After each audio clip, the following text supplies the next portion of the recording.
What's going on, everyone? This is Jay from Premier Gaming Entertainment, here to bring to you a video today about a topic at hand that's just been kind of bothering me.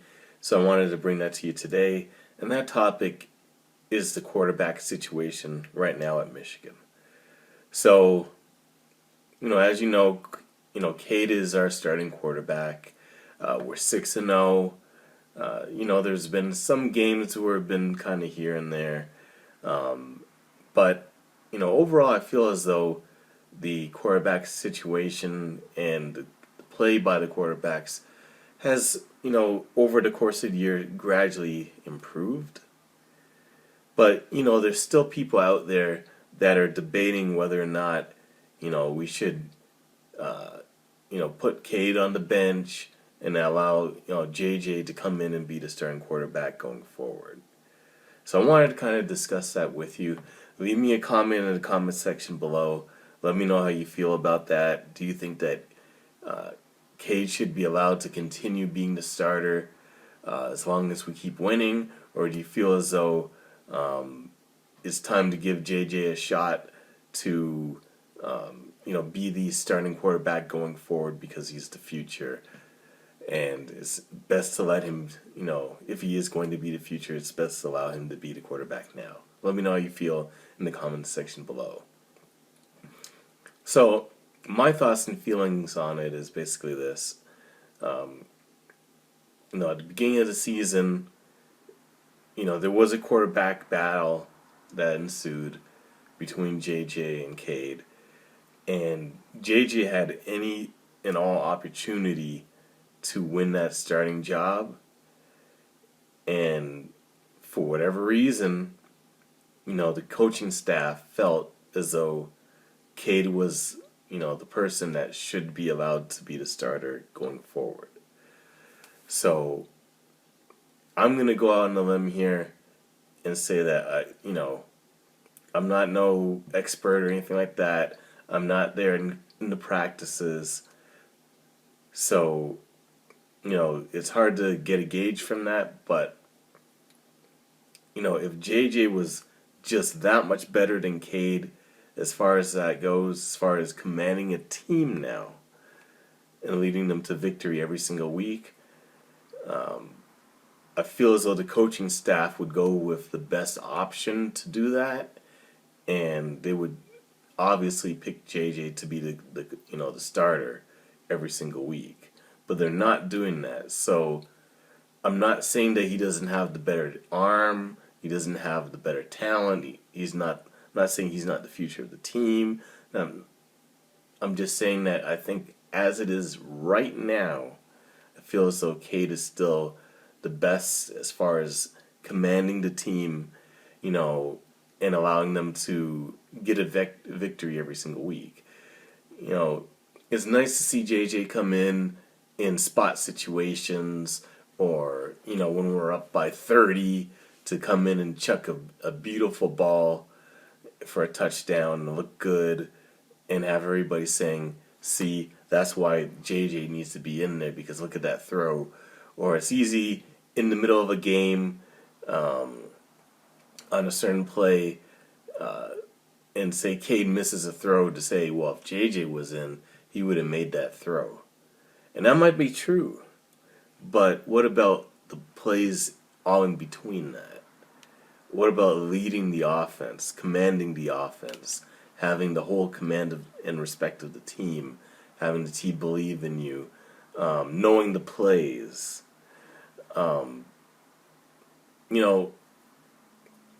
It's far more difficult than just being able to just step out there and make a throw here and there to say that this quarterback deserves to be, playing and starting, and this quarterback needs to be the backup.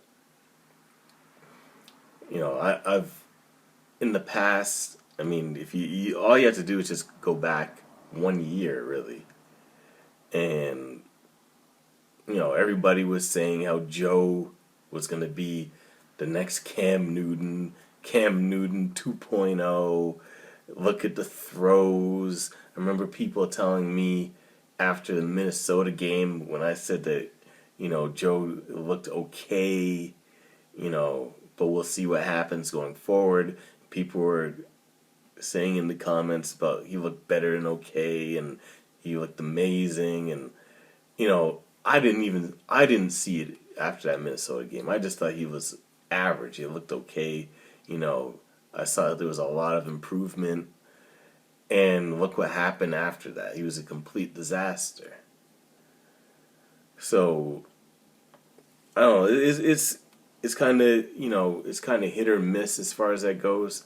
I feel as though until Cade does anything where it's totally and completely detrimental to the team as far as winning, where he just stinks it up and it causes us to lose, and we're in a situation where he's just having a terrible game and we need another option. Until we get to that point, it's best to just allow Cade to do his thing. He hasn't done anything to lose his job. Like I said, JJ's come in spot situations and made a couple of nice throws, but he hasn't done anything over a continuous stretch of time for us to just say yes, he needs to be the guy in there. Now, I know some people may look back and say, what about, not look back, but they'll look at the Oklahoma situation with Spencer Rattler and say, well, they allowed the true freshman to come in and look how much better the team is. But I don't think that we're at that situation yet. Spencer Rattler was just in there stinking up the joint continuously. And if anything, I feel as though that our offense is actually, I'm not going to say it's got better, but it's got far more balance.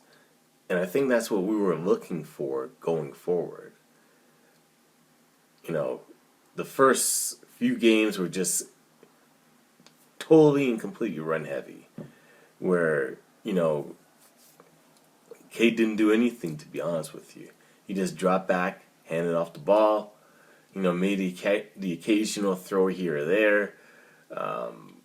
But, we were nothing short than just a glorified, academy, military academy. You know what I'm saying? But as it's gone and progressed throughout the season, we've got much better. And, this last game against Nebraska, it was a pretty fair balance. You saw him go back and pass the ball way more than, we've done, probably about, the first 3 games combined in that last game. So the balance is getting there. And that's a good thing, because now is what I always thought was an issue was not keeping the defense honest. If you just know that all we're going to do is run the football no matter what, it takes away from the play action, which it can be a very deadly asset for you.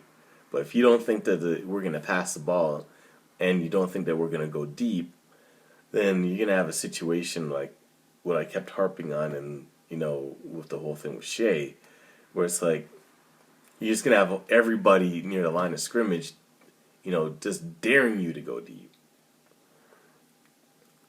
So I don't think that we're in that position.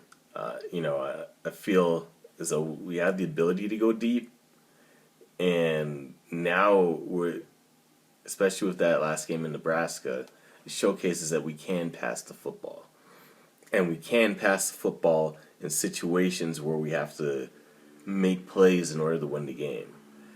So, that last game was a good indication and it was a good practice for us as far as showing that, we can throw. It's not just a running football team only. So we'll see what happens as far as that goes. Trust me, I'd love to see JJ, in the future, 2022, he's going to have his opportunity again to win the starting job, and probably he will win the starting job. But as it is right now, I feel as though Harbaugh is getting him in there, getting plays, so that he can, you know, get a feel of the game and get some sort of experience. I see a lot of people saying, "Oh well, you know, they're doing that because of, you know, the fear of, you know, JJ transferring." I don't see that. I don't think JJ has any, you know, any inkling about transferring at all. Don't see it at all. Same thing with Donovan Edwards. These guys are here for the long haul. You know, so I don't think that Harbaugh and them are getting him in there just to keep him happy so he doesn't transfer. No. Don't think that at all. I think that these guys are here for the long haul. This is not one of those situations where, especially with JJ, because JJ had any opportunity during the time that he was committed to us to look elsewhere, especially with the season that we had, you know, last year. But I mean, he's 100% committed to Michigan. So if you don't see that, I don't know what you can. You know, I don't know what you've been looking at. He's been recruiting people to come to the school, especially when he was not even, you know, officially signed. He was recruiting guys, holding the recruiting class together. Now he's still out there, you know, trying to recruit guys for 2022, especially Damani Jackson. You're not going to be doing all of that and thinking about transferring. So, you know, JJ is here for the long haul. So anybody fearing that he's going to transfer, so that's why we need to get him in there now to keep him happy and all that. No. JJ's here for the long haul. So that's not even an issue. So we're just going to have to see how the season plays out. We're playing really well. I'm going to have a video tomorrow about my predictions for the Northwestern game. You know, hopefully we've used this week to get better. You know, we had those injuries with the offensive line, with Roman Wilson. So hopefully, you know, some of these guys had that week to, you know, mend those injuries and get better, and then also be able to work on a bunch of things. Lord knows that, you know, certain things in the defense we definitely needed to work on, because, you know, that's going to be the blueprint of what's going to, you know, affect us going down, you know, these last few games, especially the tough games that are coming up with Michigan State, Penn State, and obviously Ohio. So, you know, but I'm fairly confident that we'll be all right as far as that goes. And I'll talk about that and discuss that in the next video. As far as the quarterback situation goes, it's a good situation to have, that you have two guys that you think can come in and do the job. And, you know, we'll just continue to do what we're doing and, you know, just continue winning. That's all that counts. Anyways, that's it for the video. Thank you for watching the video. If you like the video, definitely feel free to leave a like on the video. It definitely helps out my channel as well. As I mentioned before, leave a comment in the comment section below how you feel about the quarterback situation. How do you feel about it? Do you think that JJ should be the starter going forward? Do you have full confidence in Cade? Do you think that they should just have it as they have it now? Let me know how you feel about that in the comment section below. You know, try to share this video with as many people as possible. And if you like the content, definitely subscribe to the channel. You know, definitely subscribe to the channel. I'm trying to grow the channel as big as possible. So hit that subscribe button. Anyways, thank you for watching the video. And as always, go blue.